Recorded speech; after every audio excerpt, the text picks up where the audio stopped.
Hello and welcome back to Law and Order SVU here on FANVERSATION. It has been a while, but we are back today. I am Yael Tygiel. I'm joined as always by Taylor Gates. Hello, Taylor Gates. Hello. Oh my gosh, what an episode to come back on to. I'm so glad we're back. I'm sorry to everyone about last week. It was my fault. I was sick. So I take full blame for that. I know we've been gone for a while. We will let you know what the plan is at the end of the episode today. So stick around for that. This is season 13, episode 20, Father Dearest. But before we get into that, as a reminder, we have the hotline for anyone who needs it. That number is 1-800-656-4673. If you are in a situation where you need help, if you need to talk about an assault, or if you need resources, please reach out to RAINN. Again, that number is 1-800-656-4673. It's been so long I forgot the numbers. So glad I have it written down. Taylor, what does it spell? Yeah, don't worry. I remember what it spells, and it spells hope. It does spell hope. So please give them a call if you need it. Also, I guarantee you this episode, we're going to say something bad. So consider this your content warning. Here on SVU, we like to take dark stories and say terrible things about them. Yep. We sure do. This one in particular. Yes. A ride. Again, this is season 13, episode 20, Father Dearest.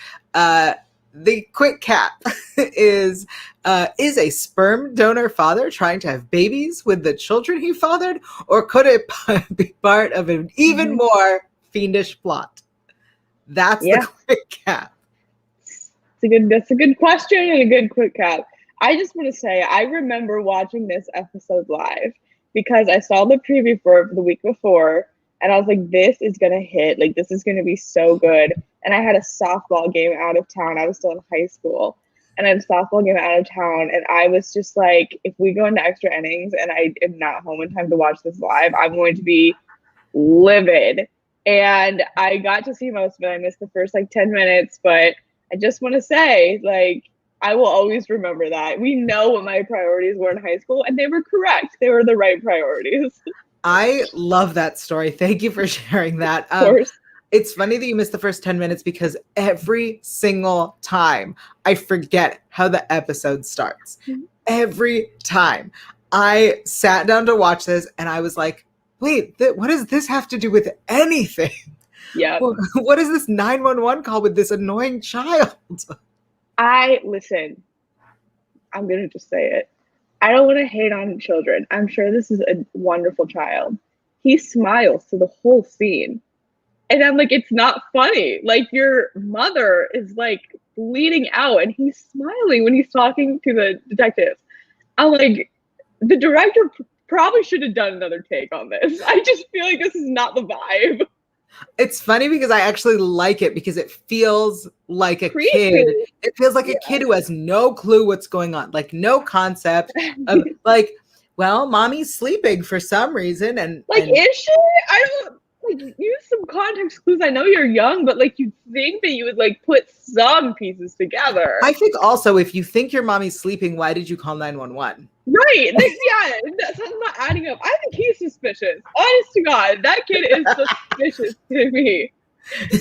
He's the next Henry Messner. I really believe it. He is far too happy in this situation for me. So that whole thing with this obnoxious child has nothing to do with really anything. It gets us to the daughter who ran away with the bad man. She's with her father. The whole thing, I was like, why did we need this? Why did we need this? We didn't, but I still had a good time, so it's fine. I enjoyed the journey. I'm going to tell you, this is one of my favorite episodes, and I don't have many notes because I just love to watch it. Yeah. So here are my notes. Here are my notes, and then we'll just talk about bits we liked. The character of Ashley Riggs, who is the girl with the baby, is played by Ryan Shane, who anyone who is caught up knows as Carisi's niece, Mia.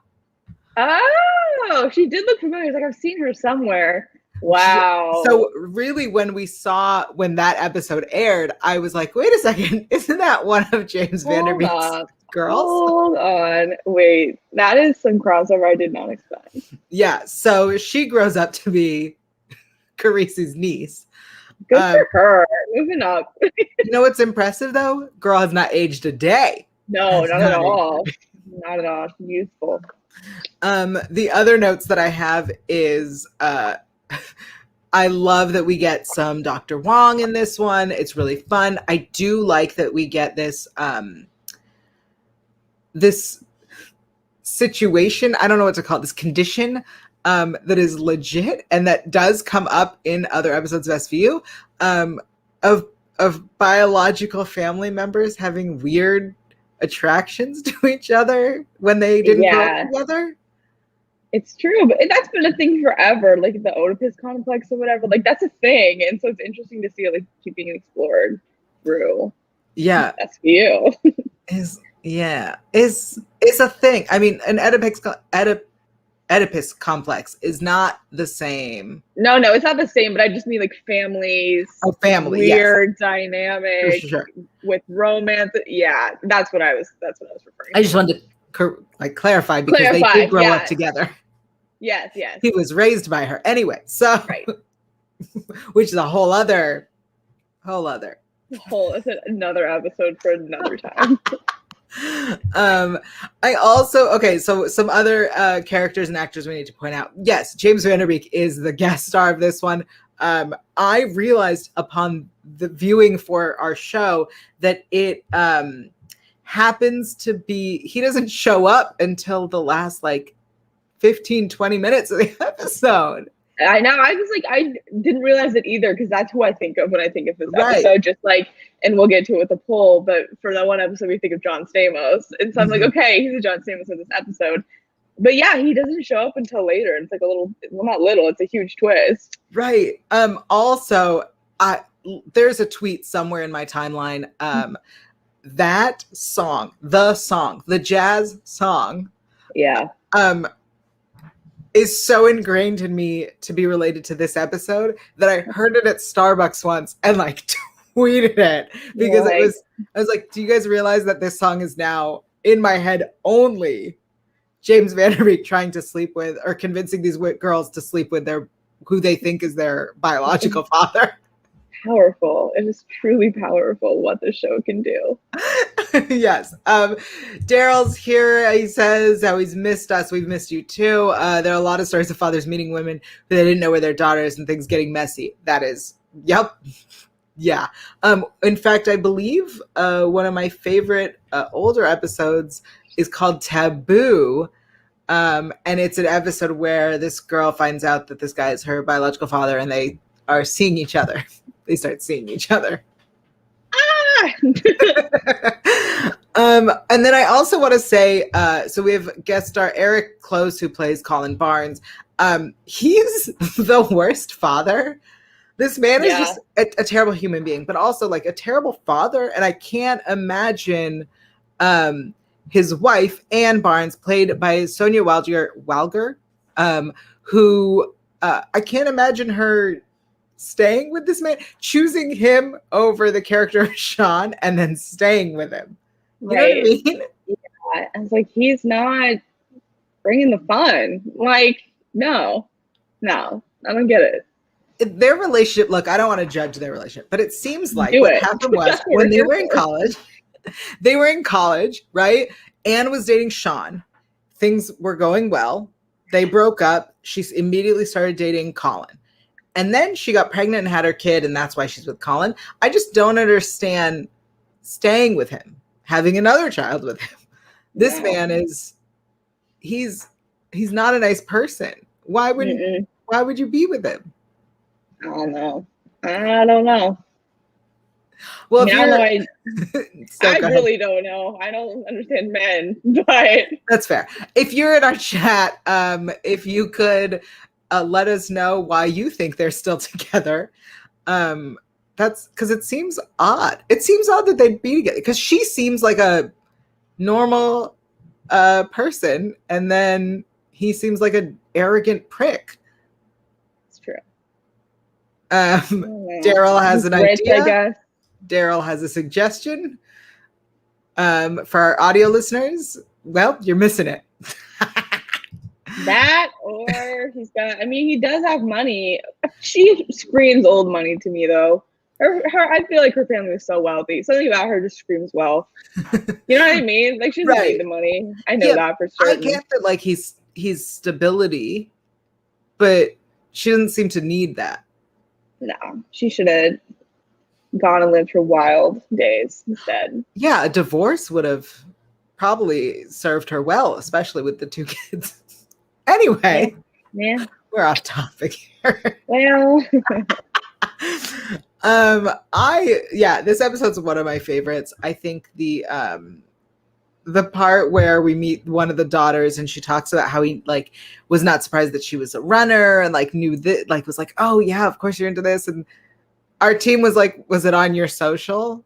Right. Like did he just look at your first Instagram picture? Like, right. I don't know about you, but like when I meet someone and they know so much or think things like that about me, I'm like, where did you get this info? Like flattered but creeped out. Like we need to do a little more research to see which one it's gonna be. Yeah. I feel like literally last night I was at some party and someone who is a sister of a friend was like, yeah, I know who you are. And I went, how and why? Yeah. She's like, I've heard all about you. And I went, what did you actually hear? What is it that you think you know?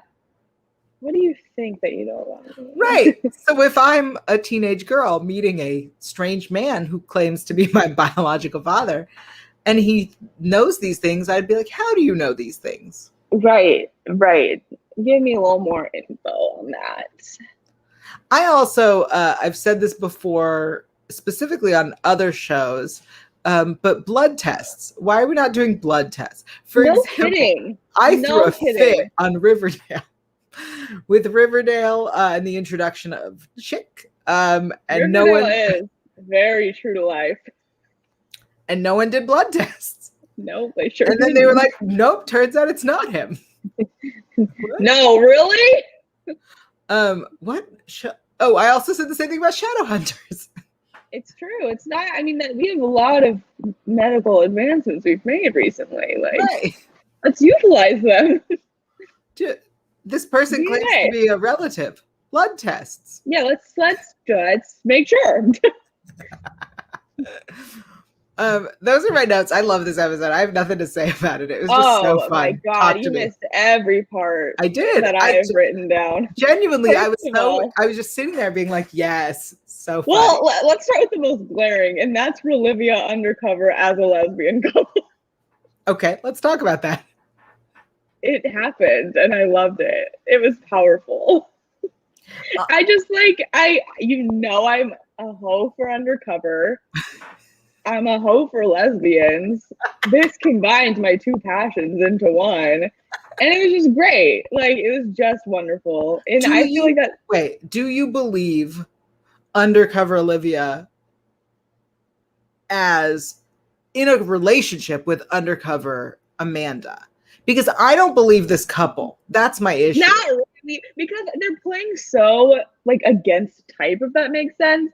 Like, Olivia's so meek and I'm just like, that's not you. Like, this is not you. I don't know. I want to believe. X-Files, I want to believe.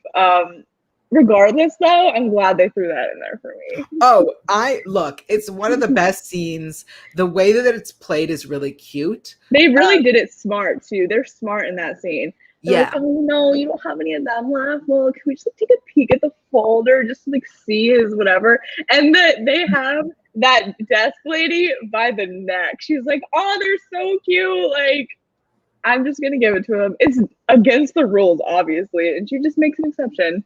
They played it so smart. They really did. I think that you're right. That is one of the best scenes. It is a really cleverly done way that they got the information they needed. Especially because the moment where they're like 17, 16, 17. Oh, she's going to turn 6. I was like, this is. Yep, that sounds right. It sounds exactly like, Someone asked me how old my nephews were, and I was like, 10 and 6. 10 and 6. 10 and 6 sounds right. Yeah. They're under 12. I'll tell you that. So yeah. Go ahead. Bring that up. I also wanted to talk about my favorite character, which is the librarian, who was not having any of it. What books did she check out? That's confidential. Is it? Like, is that a thing? You can't figure out what library books people checked out? It's I know that there are protections or there are rights where the library doesn't have to reveal that, because that does end up in a weird censorship space, because the idea, if they can monitor what you're reading, it's a whole thing. So like, I feel like Munch being Munch would be like, of course this is against our civil liberties. It was just like so funny how seriously she took it. Like, that librarian was not messing around whatsoever. And then, not to jump into favorite quotes, but I have so many that we might as well just say one of them now. Yeah. She checked out the Hunger Games trilogy and 2 books on sperm donation. Like, what a combo. That sounds like a kid. That sounds like a kid. Yes, I just love it. Like, taste. Honestly, taste. It really, the naming the Hunger Games really gives us the time period. It does. I love it. And I'm like, I would still be impressed if someone checked that out. Those are great series. I read them, which is unexpected. Yeah, they're good. Movies are good too. Yes. Well, I love this episode. I honestly could watch it just on repeat. It's just so silly. And then when he holds Taylor, the character, not our Taylor. Yeah. Well, I'm kidding. When he holds her hostage, essentially, in the hotel room, and then tells them, when he tells Anne that she's dead. Anne's performance, Sonia Walger, is phenomenal. I love it. Yeah, I really like that. And I loved how that he was like just faking it out. And I love how they figure it out, because it's like, hold on. He said that Taylor's special. So he's not going to put her in some dumpy motel. Let's check out the classy hotels. And they're right. It's such a bizarre detail to have picked up on, but okay. I mean, I think it's so funny that if I were a teenage girl who was being seduced by this dude and he took me to some crappy hotel, I'd be like, aren't you the greatest whatever fancy ass doctor? Why are we at a shithole? Seriously. I love an episode about like bratty teenage girls. Like, that is just my bread and butter. Mm-hmm. And we just got that in spades here, which is great. Like, here to clean up another mess, Dad. Is such a good line. I love Ashley's post. All my sisters out there, go meet them. You won't regret it. Like, it's just. What about your brothers? No, all my sisters out there.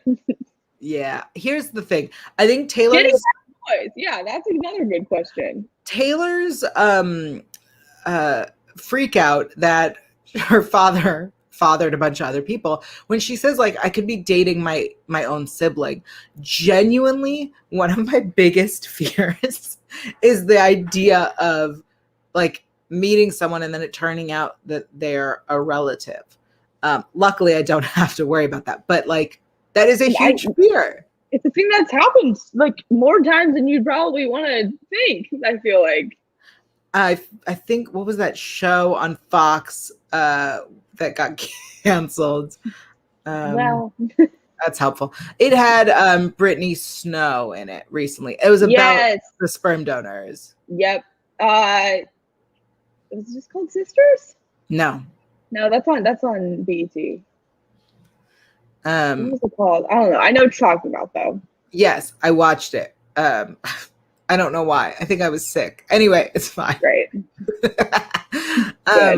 But like that one also had people dating their siblings because they didn't know. Yeah. And I think that's the big thing about doing that is, yes, I think it's wonderful to donate. I personally would love to give away my eggs specifically for money. All of them. All of them are available. They're all available. If anybody would like them, you can have them. And then, the only issue is you have to tell that person. Almost family. Thank you, Daryl. Thank you. Yeah, I don't know. Yeah, it wasn't clicking. It wasn't. Wasn't clicking. So I think that it's wonderful, and I think that you're allowed to stay anonymous, but I think that once you have children, all the children need to know. Yeah. They don't need to know who you are, but they need to know that it is a possibility. Right. I agree. I get real complicated real fast. I would never date. I think I would never date. I'd be so scared. Yeah. Yeah. That'd be it. Or I would require blood tests from every person I'm going to first sleep with. date. Okay, before you meet me at this bar, I'm gonna need you to stab your finger and right. You know what? Look, I'm saying this as someone who is not in this situation. So if you are, please let me know. Because I would be fascinated to hear what your life is like. Yeah, because I don't know. All right, Taylor, let's get into best lines because I know you've got a bunch. I have got a bunch. I mean, we have Wong, single gay Chinese American man living in Oklahoma, opposed to the death penalty. It's heaven. The poor man. I feel like he got exiled on this show for no reason, and I want him back. So dirty. I miss him. I mean, his career, BD Wong's career, is thriving, but like, yeah, I know. Wong, I don't care. I mean, I do. I'm very happy for him. I'm happy for him, but also, could you please come back to the show? Come back to SVU. There were just so many disrespectful lines about sperm donation in this, but like, they were there for comedy, so I'm gonna say them anyway. Munch calling them turkey baster kids, like so out of pocket, I love that it was called out though, because it feels very much like somebody wrote that joke in, and then somebody else was like, "Guys, no, you can't do it." I thought the whole point of sperm donation was fire and forget. Enough, stop this. He told me he felt close to God when he holds someone's life in his hands. You know, that would be the moment where I go, no thanks, never mind. Absolutely not. And then finally, he took me to a restaurant, treating me like a grown-up. We spoke French. That's the point. Oh, no, I'm sorry. I have another one. This was not in my quotes, but this was just in my, I need to talk about it. I love Ashley blatantly lying about going to see Phantom of the Opera. Right. I like Nick's. I was like, what kind of stupid reference? Like, what a stupid choice. Wasn't it so sad when that guy stole all the bread? Oh my gosh, yeah, it's so sad.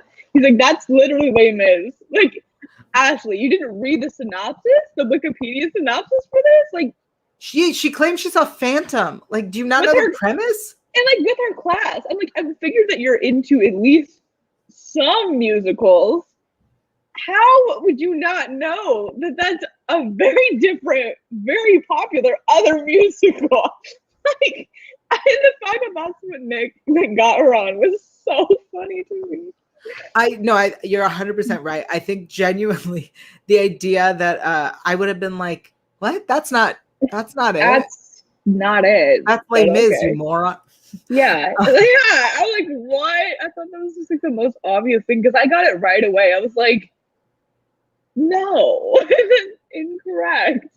I think, just stupid. Anyway, so I don't know who's dumber. That's very confusing. Anyway, he really got her. I will also say the moment where she talks about, or where her mom, Ashley's mom, is like, you know, we never thought we had to worry about this boy. I'm like, first of all, that's rude. That's rude. Okay. But second of all, like, why are you blaming this boy? I'm not saying that she's to blame. I'm just saying, like, you get two to tango. Right. Two to tango. And if we're gonna blame him, we're blaming him for leaving. Like, he's not sticking around to take care of this child. Yeah, exactly. Maybe she needs some support from the pregnancy pack, am I right? I don't know. I didn't like her blaming this boy. No. Yeah, no, I agree. I don't know. I think it really bugs me, this idea that like people are like, well, you don't have to worry about this. Like, look at them. They're not a concern. What you don't know what kind of game they have? Right. I have no idea what people are capable of. I absolutely love this episode. I'm assuming it is, I didn't look it up. I'm assuming this is ripped from a headline. I'm going to look it up right now. And here's why, because there is the show Almost Famous, or Almost Family, was, I believe, ripped Almost from the Famous. Almost Famous. That is based on a thing. Mm-hmm. Not necessarily ripped from a headline, but I know that there are cases where people did donate a lot. So, all right. So there is it's not ripped from a headline. This episode is not, but genetic sexual attraction phenomenon is a thing, and we have talked about it on the show before. So that's the most we get from the rip from the headline-ness of it all. In terms of show news, where's my button? I have a bunch of show news to tell everybody about. And one of them is sad.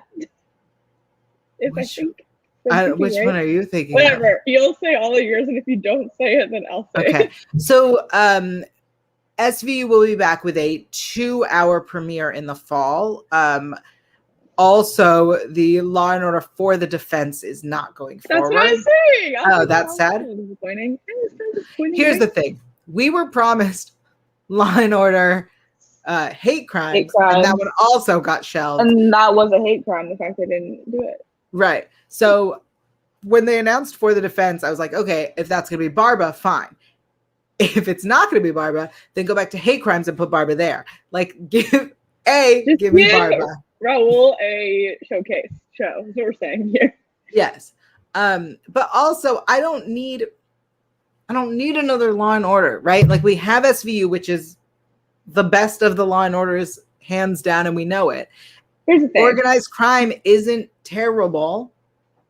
Whatever's gonna put Mariska Hargitay on my screen for the most hours a day, that's what I want.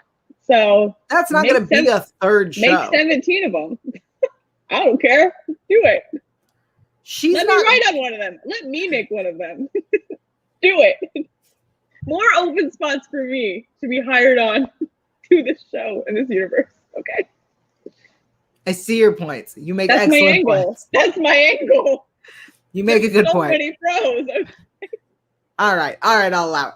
So, yes, I thought you were going to tell. So yesterday I saw a headline that said there was a Law and Order actor, not SVU, but a Law and Order actor who got charged with murder. So I thought that's what you were going to talk about. I was like, I mean, that is sad, but that's also so ironic that it's like, yeah, interesting. Anyway, I saw that headline and it made me giggle, which is a weird thing to say. I'm sorry, like it's not good that someone was murdered, but it's just the fact he's a Law and Order actor and then he got charged with murder. Yeah. Okay. All right. So that's the show news. We're going to do our weekly poll, and then we're going to tell you what our plan is, because we know that we've been gone for a bit. Are we going to tell them what we learned? Oh, yeah. Also that. But first, it is time for the weekly poll. All right. So a couple weeks ago, we asked you guys. When was this? This was on June 13th. So about a month ago, we asked you guys who your favorite addition to season 13 was, because we covered the season 13 premiere, Scorched Earth. Interesting results. In fourth place, we have David Hayden, which fine, but also put some respect on Harry Connick Jr.'s name. He got 5.4% of the vote.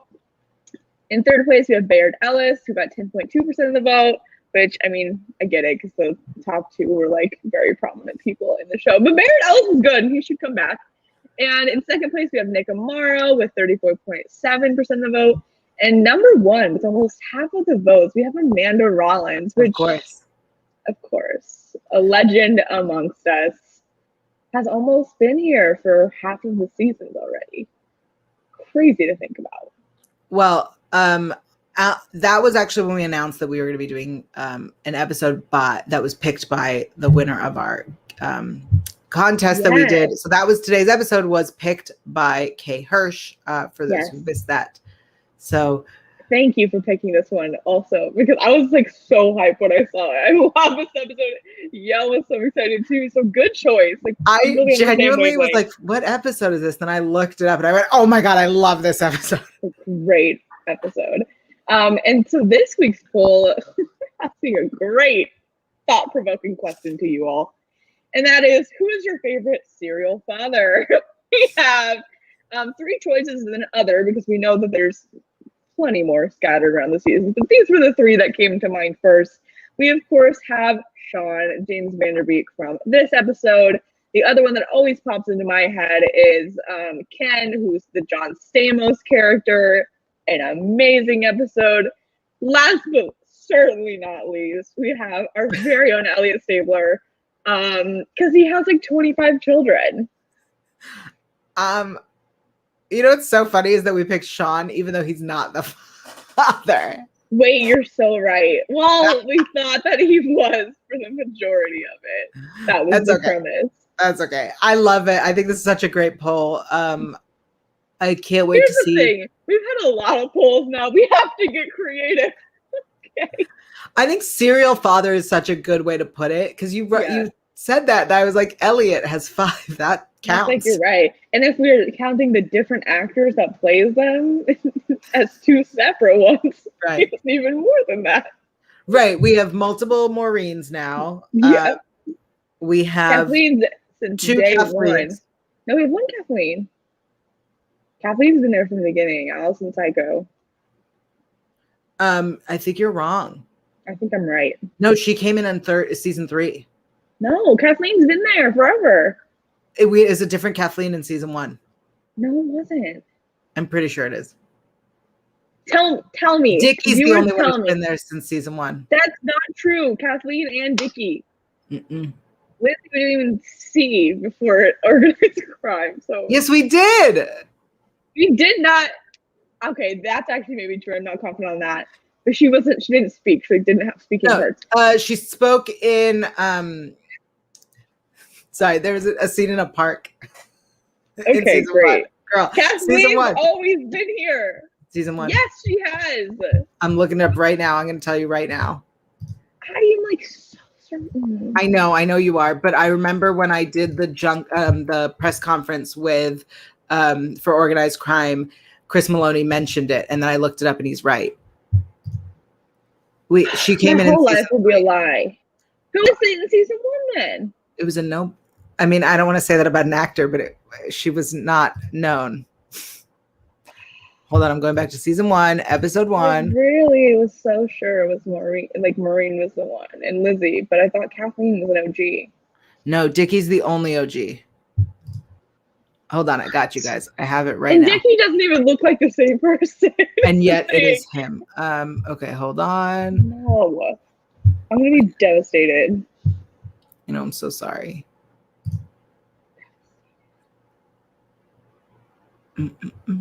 I'll pick you guys. I'm so sorry. I'm looking this up. I will get you your answers in just a moment. Original Kathleen Stabler was named Holiday Siegel. What?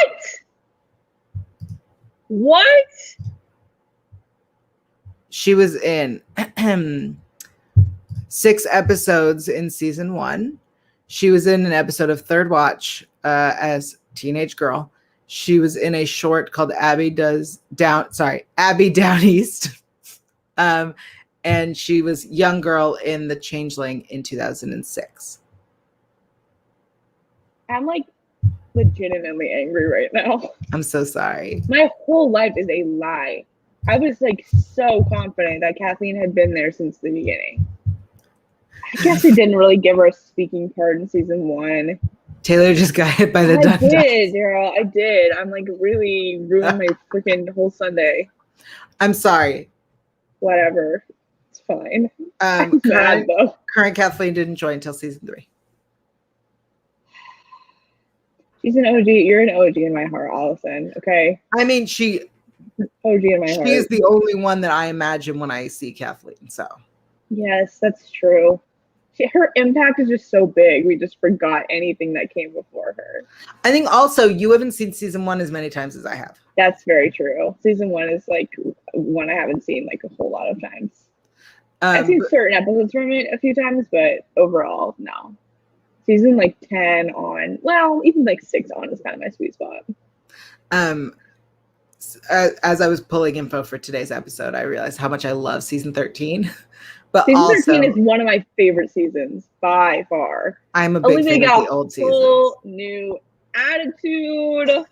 Her hair looks amazing. Well, we got Amanda and Nick up in there. What did I learn? Okay, what did we learn? Well, besides the fact that Kathleen wasn't freaking original Kathleen, I learned that it's confidential when you check out library books. Good to know. It's good to know. That is a good one. I'll tell you what I learned that one day at that Starbucks, that jazz song is a legit song. It's like a real song. Yeah. That's what I learned, was that that's a real song. I thought about it more this time because I always imagine the way that James Van Der Beek sings it when I hear it.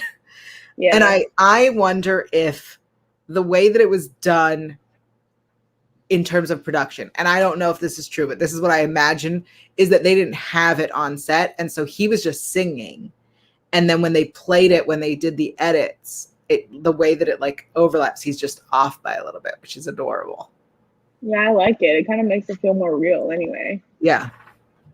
That's my personal opinion of how that came to be. I don't know if that is correct, but I've decided it, and that's how I watched the episode. If you were there, let us know. That's true. All right. So here's the big announcements that we have. First and foremost, you may not know this, but we are selling ridiculous merch, including a Slammin Pair of Jeans onesie for all of your offspring's needs. But also, if you are preggo, we do have shirts that have Slammin Pair of Jeans on the lower belly area. Set your child up for success, please. By calling them a Slammin Pair of Jeans. Yes. We also have a Justice for Snowball sticker and other merch available on our Redbubble. There's a link in the description below. And because our friend Sarah Puhala bought a Justice for Snowball sticker, I put it on her laptop, which is like obsessed. Because she was so kind to do that. Sarah, we are asking that you pick our next episode, which we'll be discussing on August 1st. I know you're all thinking, hey, Yael, remember when summer started and you literally said, we don't take breaks here? Well, shit happens. Things have changed. We're traveling, we're visiting, and a lot of us are working. In fact, I have some big personal news to share in a bit. So we'll be back August 1st. And Sarah's going to pick that episode. She doesn't know that. We've decided this. Surprise. Sarah, pick the episode we're going to be discussing on August 1st. And that is it. So Taylor, why don't I'm going to start with some of Felicia's news. For those who missed it, Felicia, first of all, had a birthday this week. So go to her Instagram at It's Felicia Michelle and wish her a happy birthday and apologize for being late. But also, Felicia and I are co-hosting the official Leverage Redemption After Show, a very distinctive podcast on the Electric Now channel. So if you are a fan of Leverage, there is a reboot, a chapter 2, a resurgence, Leverage Redemption that is available on IMDb TV, which is just Amazon with commercials. So yes, you can download the IMDb TV app, or you can just watch it on Amazon Prime. It just has commercials. That's the difference. It's free for everybody. And then you can check out on Electric Now, which is also a free app, the after show every week with me and Felicia. That is Felicia's news. Taylor, where are you these days? Yeah, I'm actually a few places these days. Of course, you can find me on Twitter at @Fla_Ann and on Instagram at Taylor_Gates_. The long-awaited return of our Twilight podcast, Win and Forks, is coming back this week. So get ready for more discussion on that. The movies are also all on Netflix now. So if you need a little refresher about Twilight, you can get those very easily now. I'm also writing for an outlet called Show Snob right now, which is very exciting. So you can read some of my opinion pieces, and I'll also be recapping SVU there as well. So much SVU content coming from me, which you're welcome in advance. So yeah, follow Show Snob and follow me. I'll be tweeting out the links to some things I write. Amazing. I'm Yael Tygiel. I'm everywhere at Yael Tygiel. That is YAELTYGIEL. Again, I am on the official Leverage Redemption After Show, a very distinctive podcast. Also, I have a new show over on the Hollywood Critics Association YouTube channel called Hollywood Approved. Basically, we are discussing cool things we found on TV and movies, on streaming services. And we're having celebrity guests. Our first episode has Benjamin Norris from Never Have I Ever, which I binged. And also Super Lady Hero Hour on Wednesdays, although I think this week it's on Thursday. I have a lot going on. Keep up with me on Twitter. Sometime this week. Socials, I announce everything there. All right, thanks everybody. We've missed you and we'll be back on August 1st. Bye.